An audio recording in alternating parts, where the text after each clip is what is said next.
9. 28 seconds. 27. 26. 25 seconds. 24. 23. 22 seconds. 21 seconds. 22 seconds. 19. 18. 17 seconds. 16. 15 seconds. 14. 13 seconds. 12. 11. 10 seconds. 9. 8. 7. 6. 6 what? Copy. 5 seconds. 3, 2, 1.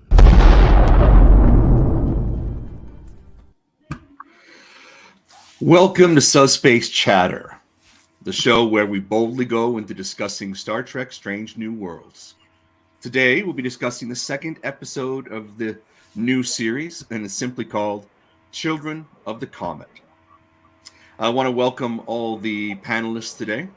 Hello, everybody. Thanks for being here. Shall we just get right into it? Let's do it. Like do intros? Yeah, okay, let's do the intros. Mm-hmm. Let's just go around and say hi and who we are. Mm-hmm. I'm Brad. Hey, I'm Bob Vossler, long-time fan, and looking forward to today's chat. Hi, I'm Marcelo. I'm a screenplay writer, a YouTuber, and a podcaster. Hey, I'm Scott, host of the YouTube channel Opinions No One Cares About. Hi, I'm Vanessa. I host a YouTube channel called I Love That Star Trek. Hi, I'm Dan. Okay, so second episode didn't really disappoint. I thought it was a good one. We're going to get started just by asking a simple question about favorite characters. I know we talked about this last week, but has it changed? Who did you like in this episode? I liked Ensign Mountain as Christopher Pike, and Una Chin Riley, Rebecca Ferguson as number 1, because I really liked their rapport and their conversations that they had throughout the episode, especially towards the end of the episode when Una sits down with Pike and she talks about the way that he's feeling right now and the way that he's dealing with his trauma. But I thought that their scenes in particular were really fascinating and a standout for me as far as this episode is concerned. All right, cool. Vanessa, how about you? You want any favorites? It's still Uhura. I love her sparkle. I love the fact that she is unafraid of, being vulnerable and being the new person. And, I connect with her a lot because I've recently started a new job, and that's like, how do you fit into the family of where you're going? I relate to that a lot. So. Scott, how about you? What any character this time jumped out? Yeah, this time I was really happy to see what they've done with Hemar so far. I was, as soon as we found out that there was going to be an Einar, I was really interested in where they were going to go with him. And then of course he's barely introduced in the first episode, so nice to see him actually in this episode, and to know that like this whole sort of brusque thing he was putting on was just kind of an act, because Uhura's the cadet, so she's got to be hazed. Mm-hmm. And that little thing with Spock, where he threw the carrot over his shoulder and he caught it. I just love the idea that the engineer is kind of going to be like Daredevil. I do hope, I think I mentioned this before, I hope that that they remember that like his senses are heightened and they don't find him in too many situations where like somebody's going to be pointing out, well, if Hemmer was there, how come he didn't know this was going to happen? Yeah. Other than that, I'm really looking forward to seeing more of him. How about you, Bob? What character jumped out for you this time around? Well, clearly, this was her episode. It was great to get some backstory on her after decades of, not only do we have a first name for her, but, we have a whole storyline of what her background is, which was wonderful. We didn't know about siblings. We didn't know about her parents or what they did. And it put in perspective what led her to Starfleet. And I just thought the interaction between her and Spock throughout the episode was wonderful, in kind of, finally gave her story, put her on her way. I think that was the strength of this entire episode. There was some nice scenes between Pike and number one. I thought some of the things he said on the bridge, especially to the aliens, was a little odd at times. But overall, I liked the episode. But there were little things that sort of stand out. But overall, the episode was good, and I think this episode was clearly Uhura's place to shine. As a character, so I was happy with it. Dan, how about you? I like Uhura in this episode. I like that she does the previously on Strange New Worlds or whatever at the very start, because I thought like that is clearly giving the audience like which character is going to be focused on in this particular episode, per week to week. So it was cool touch, and as I said before, like I really like Hammer, so yeah, I thought it was cool that he's like given his first dialogue in this episode, and also liked that Samuel Kirk is in it, having been introduced in the first episode, but I think he's got more to do, or sort of fleshed out the character a little bit more by being on the away team to the Comet. Yeah, Samuel really should have been wearing a red trimmed spacesuit for that episode. I actually thought that the character. I mean, I would agree with everybody that it was Uhura's episode and giving her a backstory. But I have a few things to say about the way that was presented.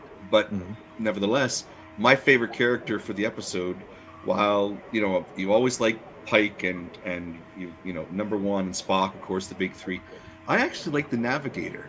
I don't remember what her name was. Ortega. Sorry, Ortega? Yes.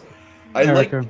Yeah. Again, it's not so much that they fleshed her out or anything like that, but rather the role the character had in this particular episode. It was kind of very narrow, right? There wasn't a lot for her to do, but the actress presented those lines, did it in such a affable way that it really was a standout for me, it made the character real. I've really been impressed by that actress, by what she said, like on the red carpet or whatever, when they had the premiere. Melissa Navia, I thought she seems like really wise and stuff. So for me, that character now has some substance, whereas before it was just the Navigator, and now she's got playful side. She's got, inner circle side. She's got wisdom. There's so many little bits that were added in the writing that then she translated into a great presentation that I really appreciated. Now, I don't want to get too heavily into this, but before we get into the main questions, I just noticed in the episode that there were a lot of trousers and typical uniform tops.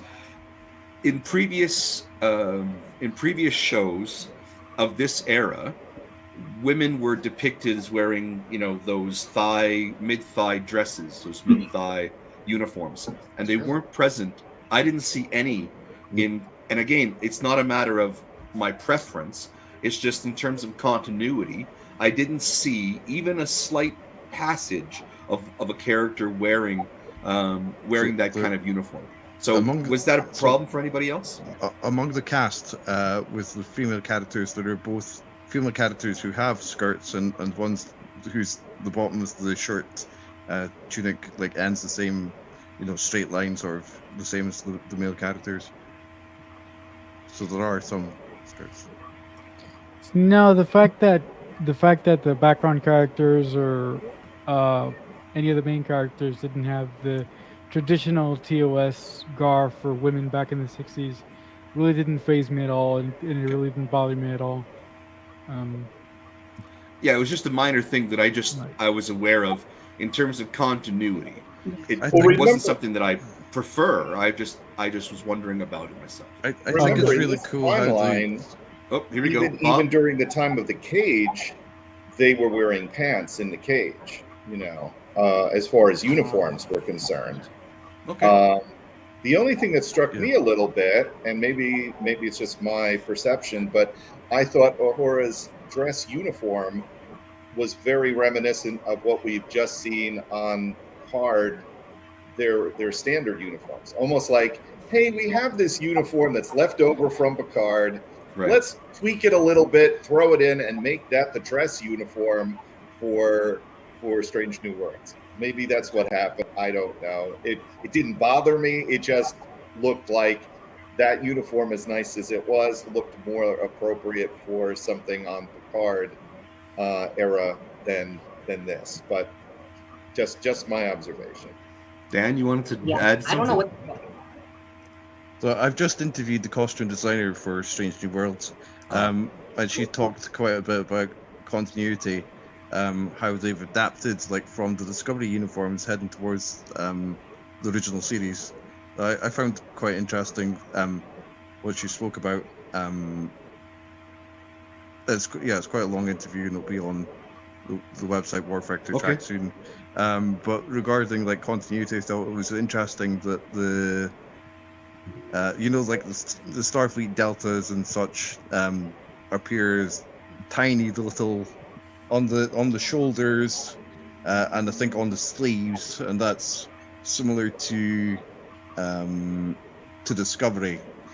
Okay. And also ties the entire regular uniforms together, because even the medical staff have those tiny little shapes on their uniforms. Mm-hmm. Scott, you want to add? Yeah, it's good to know where that came from, actually. Also, like, I've never been much of like a uniform snob. If somebody asked what my favorite was, I couldn't really pin it down. But then that shot of Uhura coming out in of the turbo lift in her dress uniform, I was like, okay, if I can ever afford to get a Star Trek uniform, that is the one I want. That looks awesome. Yeah, Like, it if looked that's gonna be good. their dress uniform, Yeah, I hope they get more opportunities to wear it. Yeah. Yeah. And sorry, go ahead, Vanessa. Oh, I was just gonna say I'm fine making keeping the uniforms a bit more on the functional side, right? Versus like right, the '60s like, era sexism, yeah. Yeah, messaging or implications of wearing mini skirts aside. I just think if you're going on away missions, even if you're sitting at a station, that type of uniform not the most practical. So. I also was aware, and I think maybe we even talked about it in the last chat about episode 1, but they returned to having those insignia on the badges, right? Each division had their own insignia again, and that was a nice touch about. To see again. Yeah, and also like in the interview, like the costume designer Bernadette Croft talked about like basically what they took from TOS was like how casual the uniforms are. And so they tried to like make the Strange New Worlds ones more casual than the Discovery ones. Okay. In a way. Well, I think they've done that because it looks very not just functional, right, but comfortable, right? So of course that makes sense to me. It's a little different than even next gen, those spandex things that they were wearing initially. But that was just wrong. That first uniform style. All right, so let's get into specific episode questions. The first one being the obvious: who are the builders, and are they the ancestors of the Guardians or Shepherds who followed the asteroid? And I mean, there's a strange relationship there between those groups. So, first, who are the builders? Who do you think they are? The ones I have no idea. Yeah, it's a brand new mystery, right? I don't think they're necessarily connected to any race that we had. It could be, but I don't think they have to be. I think that could be a whole new, Yeah, okay, great. I agree, and I think it's interesting that I found it interesting in a way that before we went live today, I noticed that someone had posted that some of the language that the Shepherds use and the language used by like the Guardian of Forever is really quite similar to each other. Oh, well, that's interesting. My own, like, if I was to hazard a guess, maybe Zindi. Who knows? Yeah, it's really out there. Because I would be Scott. Did you want to add anything to that? Nah. I'm kind of drawing a blank on this one. So for me, I'm always fascinated because, as we know, this episode has a theme of faith relating to it, right? And one of the questions we'll get to in a second deals with that. But the builders, this race would have had to discover this asteroid and would have started to worship it in some way, or at least the builders of the asteroid in some way, right? So I'd be interested in seeing the connectivity of that. How did they go from being a isolated race to now having a worship of this asteroid and possibly the builders of the asteroid? How it all came together. That was I guess that was the gap in what I would have wanted to know. Just a little bit more of that history, that little, connection. But there was so much happening in the episode that I'm not sure if they had something, they jettisoned it, or, they dematerialized it out of the script or out of the final show. I'm not sure. Also, right. like you have to take into consideration the contentious relationship between the Enterprise and the Shepherds. So they're not exactly going to be willing to divulge quite that much about, they're basically there to just guard the asteroid. So then why didn't the Shepherds, and again, we're in the hazarding a guess kind of realm, right? Well, why didn't the Shepherds know about, the prophecy that Uhura figured out? Why didn't they know? Good question. Maybe they never decoded the egg. Yeah, they may have thought that they may have given the word, maybe they weren't questioning certain things that they should have questioned, because if they questioned it, it may have gone contrary to their religious beliefs or their beliefs in that race, or in that destiny. So maybe they were so hung up into the prophecy that they were like, this is the way it is, we don't even need to question it. Okay, just a thought. Anyone else? I was going to say, I think that it looked as if they didn't want anybody on the asteroid, and that I would assume that would include themselves. Okay. So, like, all they know is that they worship the asteroid. As far as its information, maybe even being aware of it is sacrilege. Okay. Tenets of their faith. Marcelo or Dan, do you have anything you want to add? I think tying it to something or a species that we've seen before would be interesting, but one of the things that I'm really excited about moving forward with Strange New Worlds is a promise that we were given by Akiva Goldsman that we're going to see new aliens and new civilizations, and I don't necessarily want something to be tied back into a villain that we've seen before or a TOS story that wasn't complete. I want to go forward. I don't necessarily want to tie things back to previous things that we've seen before. Dan, anything you want to add?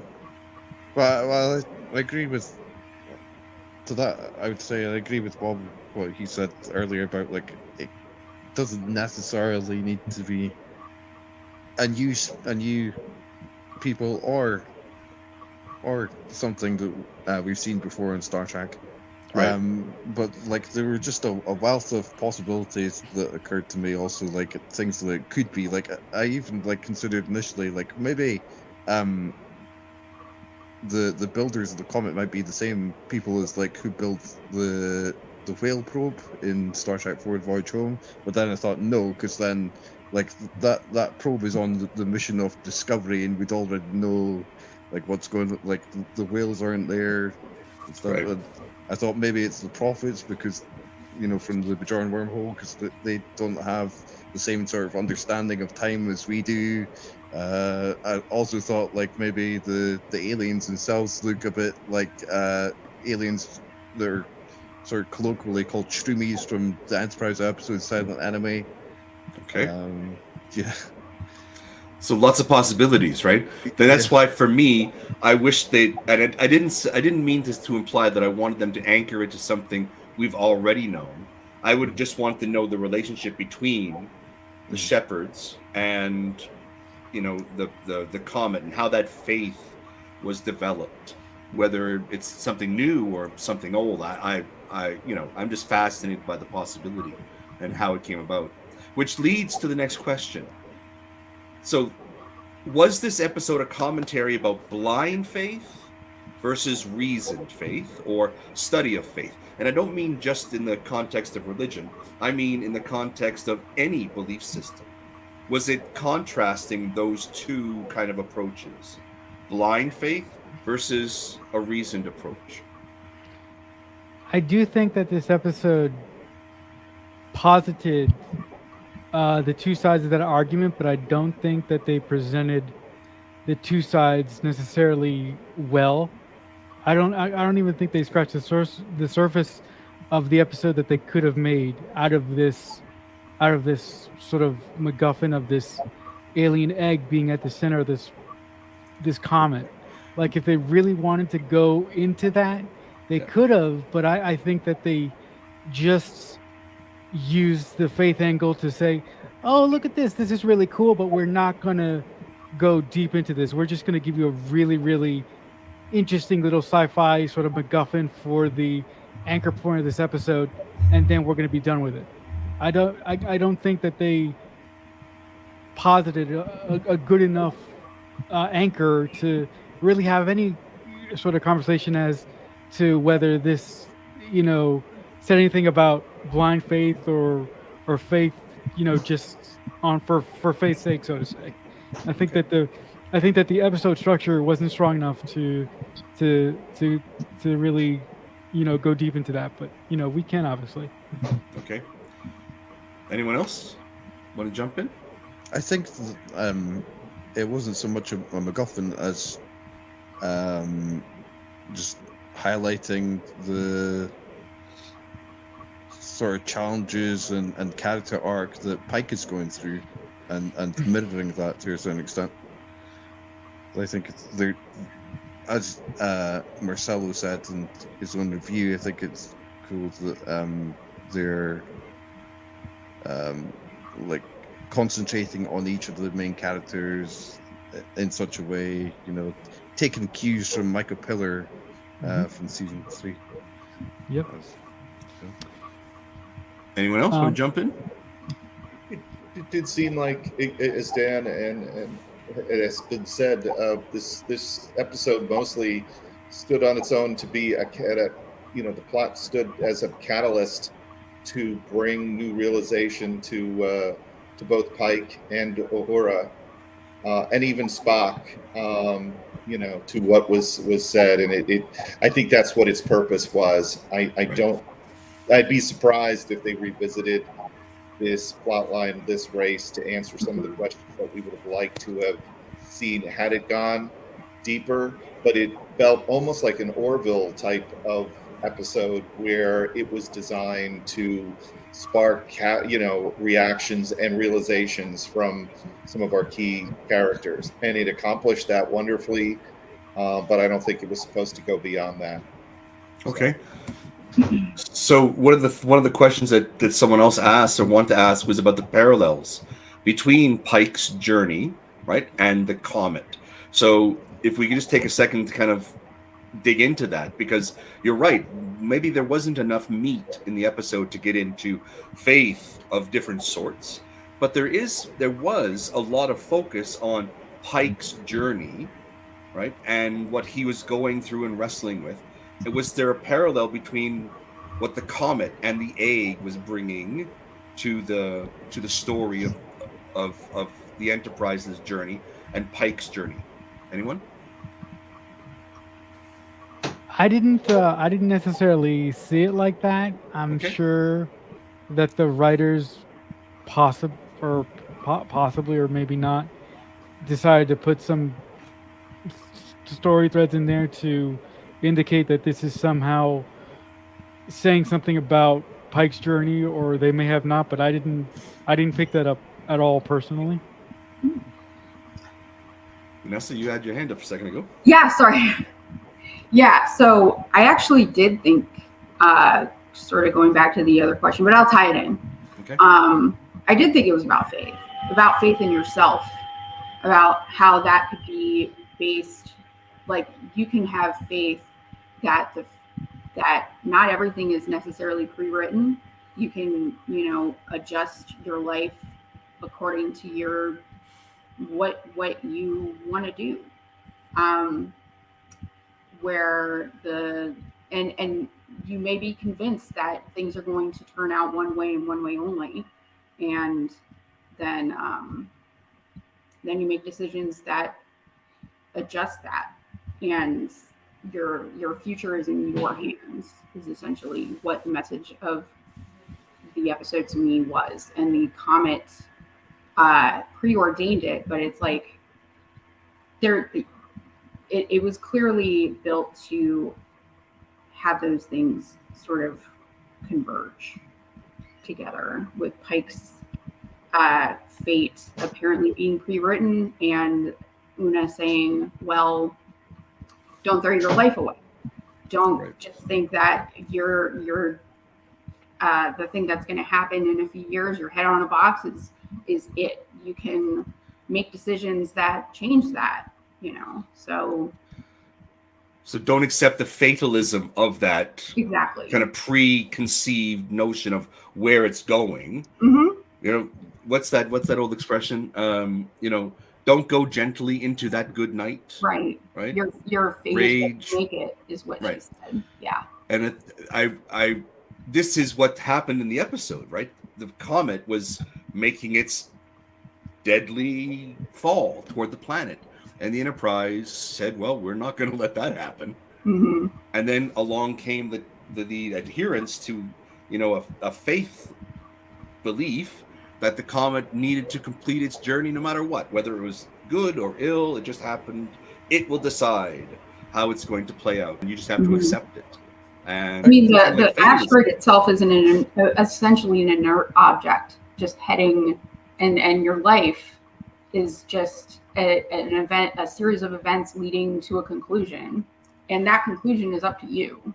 And then yeah, the Enterprise itself did some investigation. They involved an inquiry or study, or they reached out and tried to get information about the comet and make some decisions. And every action resulted in some kind of new discovery, and then that led to new action, and then and I wonder if that and again, Marcelo, you're a writer, so you might have a different perspective, but just as a viewer, myself, I wonder if there's a parallel then between the comet's trajectory and how it's moving and other people's perception of that event, and what action was taken by Pike and the crew of the Enterprise, which parallels Pike's own journey, right? He can either fatalistically just keep dwelling on the thing for the next 10 years, right, and live a terrible life, or he could have tried to be affecting change and enjoy the final time that he has. Yeah, but I don't think Pike is the only one. Like, I think this episode deals with like the subject of knowledge basically in several ways. Like, when it introduces Hammer, and like he said, he has a conversation initially about that aspect of the Enar with Uhura, and then not only that, but also like Spock telepathically sends a suggestion that he's going to throw a thing to Hammer. So it's not even like not just Pike. I guess the people that Pike have told about the forthcoming accident that's going to happen, and not only Hammer but Spock as well. So quite a few characters they're dealt with through with this theme. So then it's about perception. It's about it's about how an individual applies their perceptions on the world around them, right? Uhura makes misstep when dealing with Hammer, and they take the piss out of her a little bit, right? And dealing with the theme of faith, even from a real world mythological perspective, in that the planet is called Persephone as well. It was the Greek goddess of fertility and life, but also queen of the underworld, queen of the dead. Apparently, I thought it was quite an interesting and apt name for the planet that is eventually given life. Such a desert climate, I want to shift now to the conversation into the dinner party that they had in the episode. So, the question that someone posted was, how does the dinner party set the tone for Pike's enterprise? And Scott, I wanted to go with you first because we've already brought up this wonderful moment between Uhura and Hammer, right? So I wanted to start with you about that interaction and what that may speak to in terms of the relationships that are beginning to form. I think Pike sets more of a tone of, he looks at the crew of his ship more like a family. Like he did the same thing at the very end of season 2 of Disco. As Discovery's flying into the rift, he's like, goodbye, my friends, my family. I think he's good at bonding with the people under his command. And he throws his dinner party trying to get them together. I think he realizes, if you have people together that get along and they can find common ground and they like each other, they're going to work better as a team, as a crew. I think it's a really effective way to run a ship. And like that conversation in particular, Uhura was saying, what her father was saying, that she was blessed with, I don't know, she talked too much, something like that. I don't think that was necessarily, a bad thing, because she went into the reasons like why she joined Starfleet and why it wasn't exactly the same reason anybody else might have had. Right. But like Pike was fine with it. He recognized that she's going to be useful to the crew, especially with her her knowledge of languages. And I think he's trying to help her find her place, because like she doesn't really feel like, what do you say? Hope that she find a place where she'll fit. And I think he might be subtly manipulating events so that she realizes it's there on the Enterprise. And then, of course, as we know from canon, she basically spent her entire career on the Enterprise, so I think it worked. It was interesting, the contrast too between Pike's dinner and Saru's dinner from Discovery, right? Yeah. One was very rigid. You're sitting at a table and you're having a meal, and the other is just like a casual dinner party. Everyone's drinking, and talking and laughing, and it's much more casual, much more friendly, if that makes us, Yeah, I get what I think I get what you're getting at, but like I also noticed like the scene where I think Pike initially says that it's like, you speak 12 languages, right, or something, like lower number, and then she says, right, 22. And then she says a high number, and everybody like immediately stops talking and looks at her, and giving priority to accomplishment, sort of thing. Yeah, and then she just talks about her background, of that so many culturally in her home, her homeland, her home area, there are so many different dialects. So, that's where it began, and it makes sense. It makes sense. Anyone else want to jump into that dinner party question about the tone that it's setting for the Enterprise? I really like the tone that Akiva Goldsman is setting for the first 2 episodes, although that this episode was co-written by Henry Alonzo Myers. I like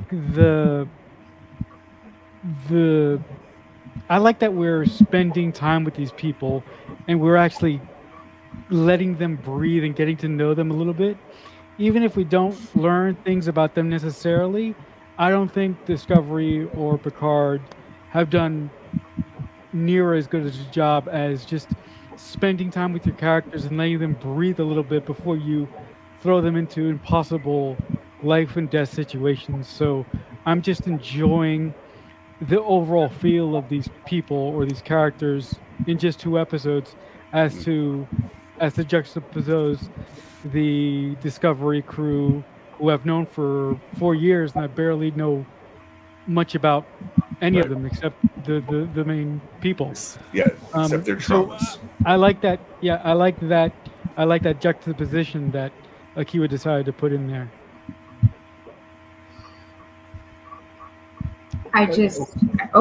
Sorry. Yeah. Well, Go ahead, all I was Vanessa. going to say is Go ahead, that Bob. I just think this show allows for the more of a format of having some breaks, as opposed to Discovery and Picard that seem to be constantly in crisis mode, where they are just in, especially with the arc kind of format, they are just constantly moving forward. Not to say that there weren't moments of some levity and some frustration and steam getting out, but I think this show will allow for a little bit more of almost like Lower Decks. We'll see some future scenes where they're not on a mission or doing something. Remember, this episode was supposed to be fairly routine until things escalated. That they were supposed to just be studying the path of this comet, and it led to one thing after another to another. So it was a great scene to see this. I also didn't realize Pikes' quarters was so freaking big that they could host this kind of gathering, because in the cage, it looked like he would be claustrophobic in his quarters. So somewhere in between that and this Enterprise, it got bigger, and he was able to have some major catering done, for the meal. And no, it was good. It suited the Captain Daddy image of Captain Pike. Let's never put Captain Daddy together again, because that's going to change my mental imagery here. I'm not so keen on that. Vanessa, you want to jump in? Oh, I also appreciated the informality of it. It reminded me very much of like Cisco's sort of thing, except he was a little more generous with the cooking responsibilities, letting other people do it. But I appreciated that he sort of elicited candor, because he saw being a new person, we don't know very much about you. So it was an organic sort of exposition moment, rather than, kind of just blurring out a bit of dialogue here about something. It was an organic sort of like, okay, this is what my life story is. And it was a welcoming atmosphere for that kind of vulnerability.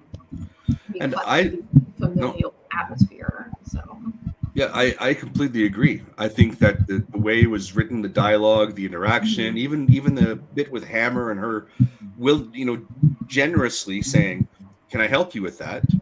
Right? But you realize after she says it in the interaction that, oh, well, maybe that was a little bit of a preconceived idea of hers that wasn't culturally appropriate for Hammer's particular situation. And that whole interaction I think was really good. But I liked that there were characters who were not primary, even secondary characters.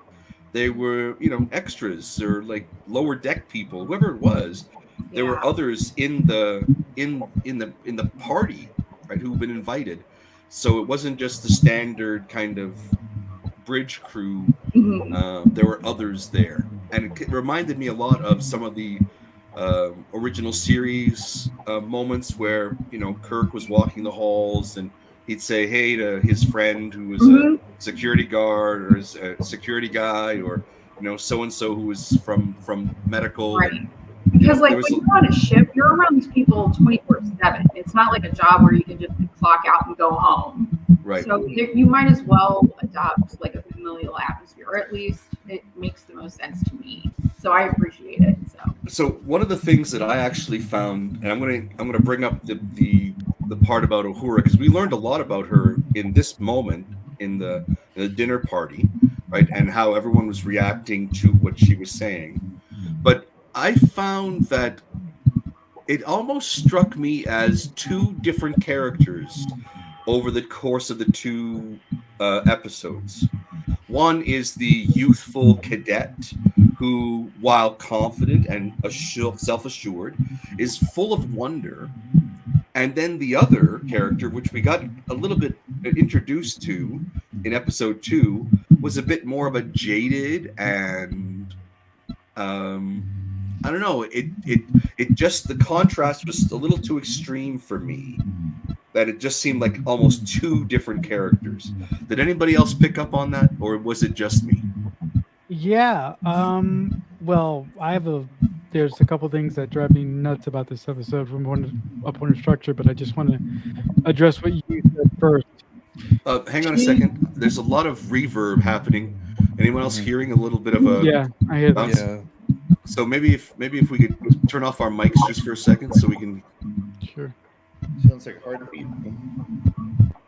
Still there. So Marcelo, you're good. Scott, can you turn yours back on a second? I think it's coming from you, Bob. Oh no, wait, it's back. I think it's Vanessa. Is it Vanessa?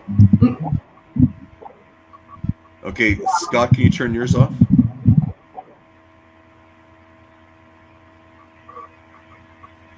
Okay, it's gone. So, Bob, Marcelo, can you turn yours back on again? Hey. Testing. Yeah. Yeah, I think it's yours, Scott. The sound is gone now, so it's all right. Maybe it's just moving or wind. All right, just as long as we know. So, Scott, when you're jumping in, just put your thumb up or something, okay? Yeah. All right. So, Dan, you were saying? Or sorry, Marcelo, you were saying? Yeah, I really didn't like the way that Hora was. She seemed really flat in this episode. Her character seemed really disinterested and sort of like one note. She wasn't that bubbly cadet that I was expecting. She seemed, yeah, I don't know if it was a dialogue or it was a way that the actress decided to play her in this specific episode. But I thought that the character could have been played a little bit more upbeat, and if the writing was tweaked here and there, I would have accepted her humming a little bit more than I did. Like if the humming thing was connected a little bit more organically to her character, I would have accepted it. It seemed a little bit of laziness to me. Okay. Just personally. Yeah, maybe the flatness is kind of what I was noticing as well, because I did notice a difference between first episode Uhura and second, and it's okay if it's just character development, right? But the characteristics, the qualities didn't seem to match. I thought it's interesting to compare how they're portraying Uhura in this series and Toshi Sato at the start of Enterprise, where they're both like getting to grips with their job requirements and stuff like that, and in both communications. With Uhura, I think in this episode, I think it's like a bit of an over repetition of a character being portrayed as having a tragic backstory. It's like the second episode in a row that we've had that after La'an in the first episode. Right. So I thought, and also, like watching the episode the first time, I think like I was like shocked, basically by how poor a vocal performance I felt that Ethan Peck gave. But then having thought about that over time, I think that's quite interesting because it actually has the potential of perhaps leading up to TOS and is helpful for continuity, because then you could say, well, that's perhaps part of why he so often plays the Vulcan liar, rather than joining Uhura and singing chorus. As far as flat, I think Spock took the cake on that one as far as singing. Yeah, Marcella, I would agree. I think there was a little bit of an odd jump, right? Something was missing that would have enabled that intuitive leap by Uhura into the humming, into seeing the connection, into making it. I mean, if I just could, like, if they wanted to do the humming thing in the cave, all they had to do was when she started humming during the Pike dinner party, right? They could have shown her standing up from the table, going over to get a drink, and before she started humming, they could have shown her twitching or doing something with her hands, so that would indicate to the audience that she feels uncomfortable and she feels a little bit out of place. So she does the humming to make herself feel at ease and feel comfortable. And if they did that, that would explain, as to why she starts humming on the away mission, because she's not used to this. She feels a little bit above her station. It's something that simple that I thought they could have added in there. A little self-soothing. I think they do that. I thought they did do that during the waiting.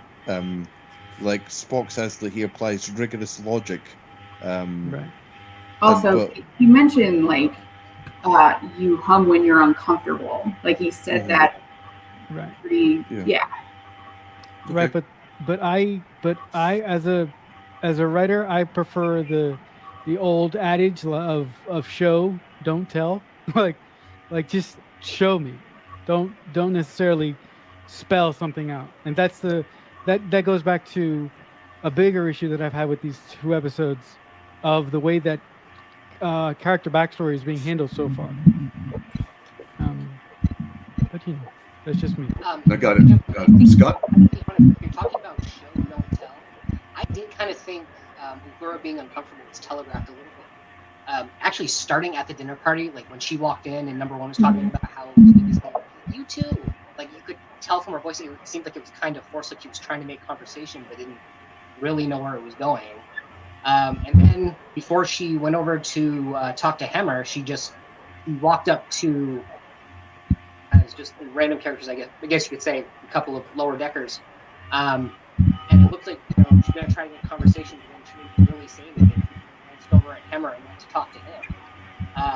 So if we're talking about Uhura being uncomfortable, I do think it was kind of telegraphed a little bit. Okay. All right. Well, thanks for entertaining that topic. I think I appreciate the character and some of the choices that they were making a little differently. I still think there was a bit of a disconnect. Like Marcelo, I would agree. There's something between the first and the second episode. It was a little flat, and I also think that it's disappointing to see them introduce a second major trauma to a character's development in episode 2. Well, I think also that happens so much in modern in Kurt's media or Star Trek. I was thinking about you've got Book in the last season of Discovery, you've got Picard in the last season of Picard. It's like, who doesn't have a tragic backstory? Right. So it would be nice to see that the characters are being developed with rather than the tragedy being the main focus, being kind of a component, but other aspects of the character are allowed to shine, and it's just one of many things that make up who they are. And that's something that I hope for the series, that we don't end up focusing primarily on trauma in spite of the other things that we could show about the characters. So moving on, I found that there was a little bit of tension. In the first episode, there was a little bit of introduction and playfulness, except for Leanne, right? She's always tense. But I found that there was some growing tension between Uhura, Chapel, and Leanne. The 3 of them in a triumvirate, I guess. What do you think did anybody else notice that? I did, but I didn't notice the tension between Chapel and Uhura. I noticed the tension between Leon and Spock when they were having that sort of intense conversation on the Yes. on the bridge. I could tell you right now, Leon is my favorite character in the show so far. So I like that she is a person that speaks her mind and who doesn't back down from a conversation or a situation. But I personally think if she ever gets in an argument with anybody, I think that she's gonna win most of them. When she's not arguing with like Pike or number one, who can outrank her, obviously. But I did pick up on some tension there to answer your question. Okay, so somebody else noticed. Anyone else? Yeah, I noticed the same thing that Marcella had noticed. And remember, these are two of the most, Spock and Chi are the most two intellectually, strong characters. So I almost expect them to bump not literally bunk heads, but, intellectually. There did seem to be an odd interaction between some of the female members that you mentioned. But I just thought that was in the moment of the situation they were dealing with. Okay. I thought it was cute, the little interaction that Chapel had with Spock, the almost flirty, aspect of that. But it's something to watch for in future episodes, though, to see if maybe that was what was happening and we missed it and you caught it, or if it was just kind of spontaneous to the script. Vanessa, did you notice anything like that? I remember the scene on the asteroid with Spock, where Spock is, or Uhura makes the claim that Chapel is his girlfriend, and it felt very childish, very teenage. She's not my girlfriend, like, and it just reminded me of like other episodes of Star Trek, especially in like Voyager, where or just Vulcans in general, they just never just say, I have a wife, I have a partner. They just they say everything but that.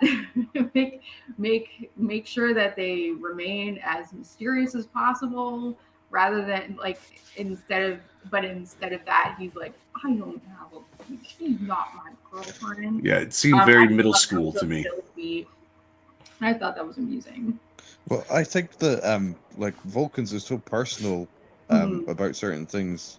Like I wasn't surprised that happens about the Pring, but also it crossed my mind that not only regarding the sort of friction between Uhura and Chapel or whatever, not only is it a precursor to the sort of flirtatiousness, for lack of a better word, between Spock and Chapel in the original series, but also like that scene in The Man Trap, it reminded me of, between like Uhura and Spock, and it gives precedence to that. Because what I noticed specifically was when Chapel was flirting with Spock, there was a moment where Uhura was in there and she was eyeballing that moment and seemed very sour, and then Leanne and Uhura on the asteroid, but preparing for the asteroid, Leanne was very sharp in her addressing of things, anything to Uhura, but not. It was a different tone than when she was speaking to the other characters, Sam, Kirk, right? And then of course there's that interaction between Uhura and Spock about Chapel. So it just seemed like it was they're operating a little bit of cross purposes, and maybe it's because they're trying to elevate that that love triangle kind of thing, or professional animosity between Leanne and Uhura, but I just don't know how that will where it's going to go. As a feminine person, if they make it into a catfight thing, that would be extremely disappointing. Yes. Yes. Yeah. That was. I don't think we're going there, though. I don't think. Well, we'll see. We'll see. Well, we'll see if Spock becomes a player on the ship, right? To borrow an old 30-year-old term. that fits with my vernacular, I guess. Anyone last thoughts about that particular question? All right, so we're going to jump down to the ending. Someone in the group wanted to know if the ending, reminded you of any particular films that were in the franchise. No, not particularly. Okay. Maybe who, I'm not sure who wrote that question, but maybe they could jump in with what they were thinking.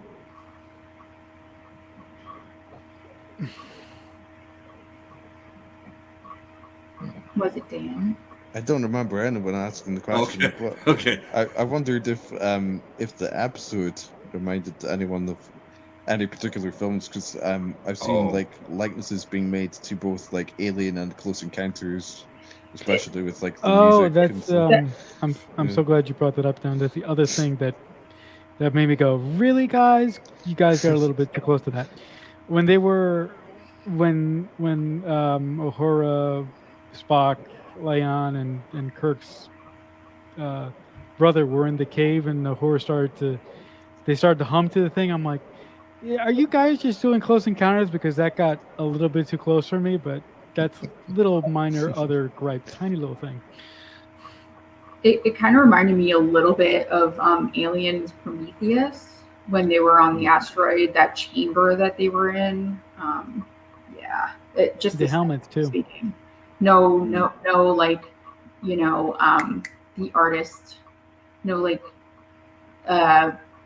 sexual sort of parallel artistic wise being made, thank goodness. But yes, it kind of reminded me of that. Can we not do this again? We're talking about sexual.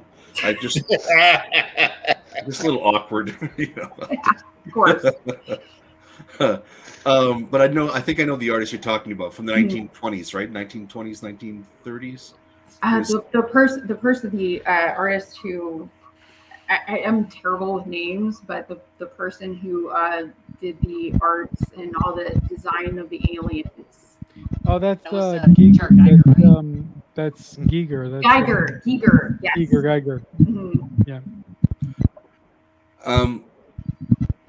So Dan, you were thinking more not just movies within the franchise, but rather movies in general.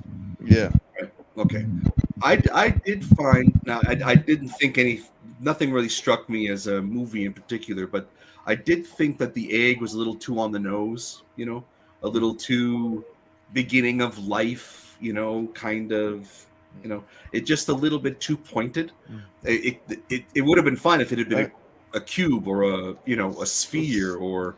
That's really interesting. I never considered that. So yeah.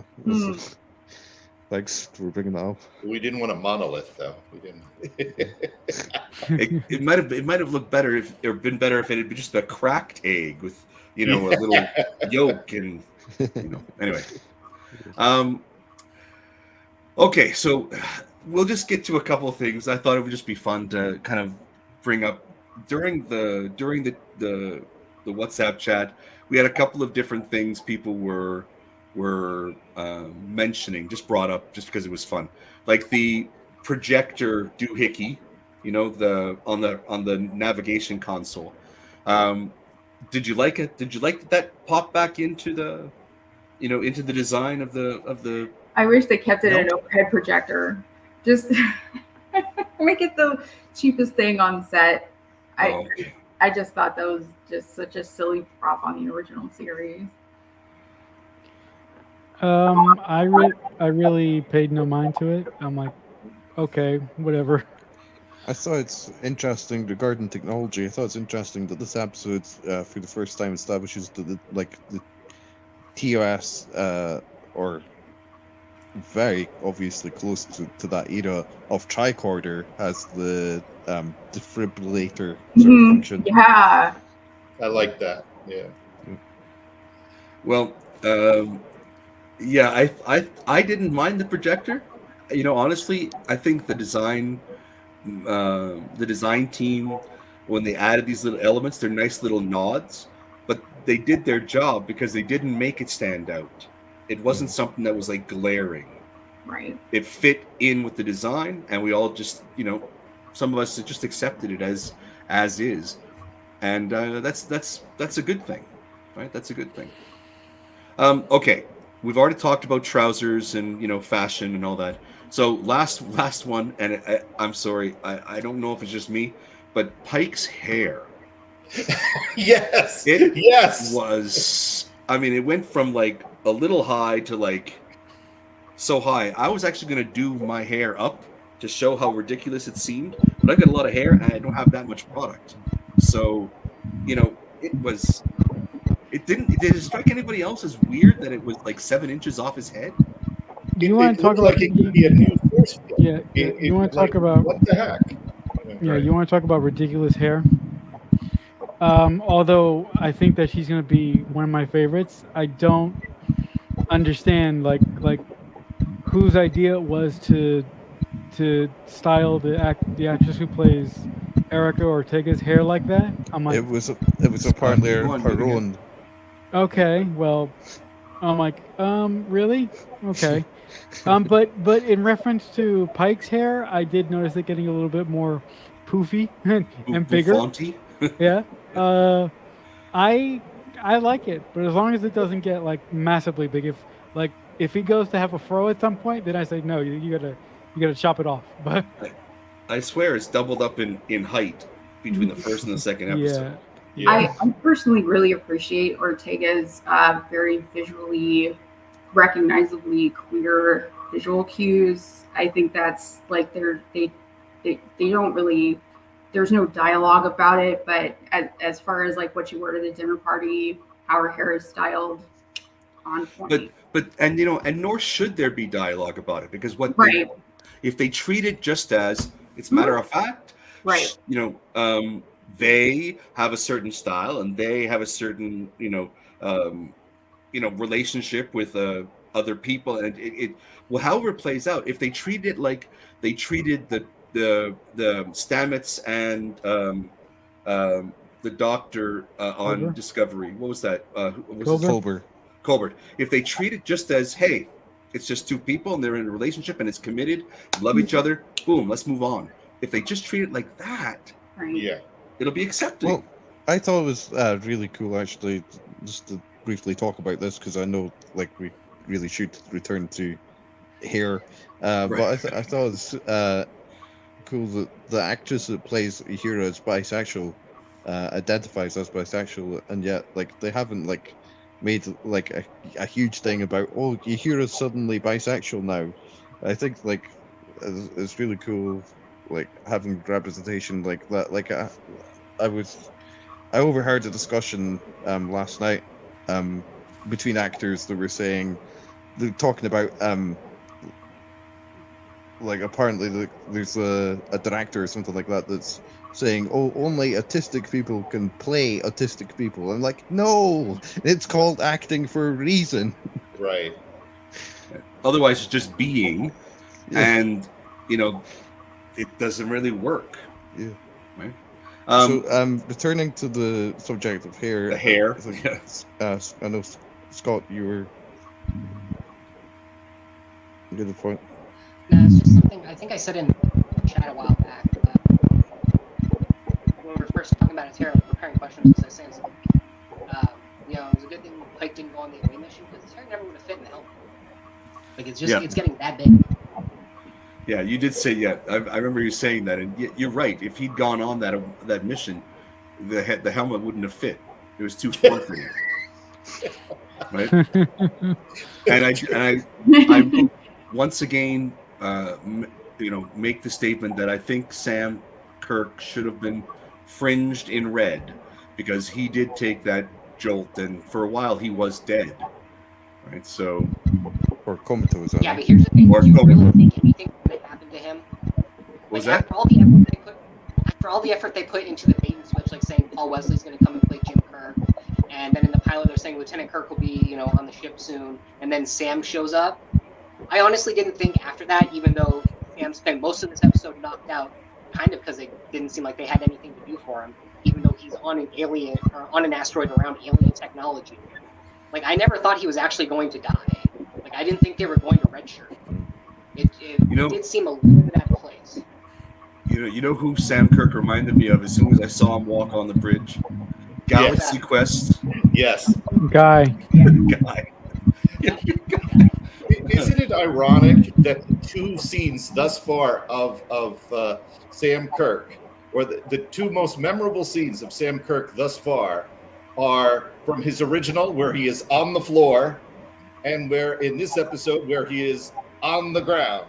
So wouldn't that be cool if every single episode it's like, let's see how we could get Sam Kirk to be laying on the ground, practically dead or dead. Like, he could be the new Carton, from.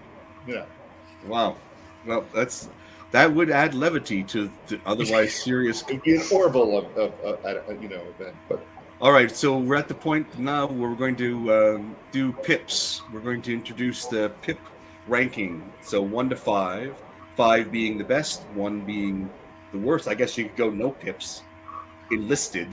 I guess. I mean, but what would the ranking be out of 5 pips for this episode? 3 pips.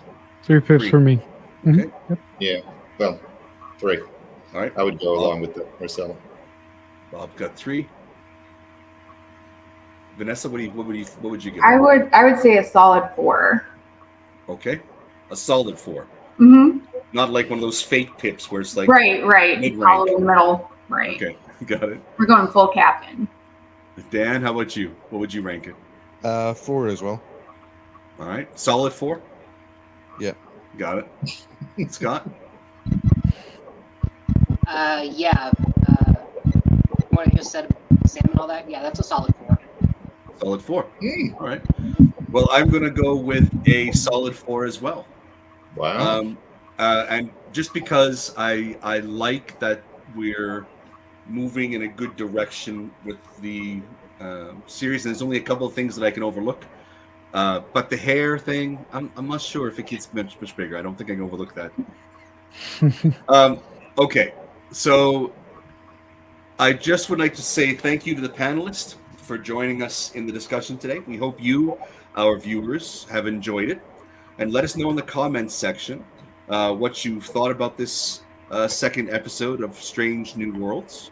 And please remember to like and subscribe to the video, and we'll see you next time. Trek you later.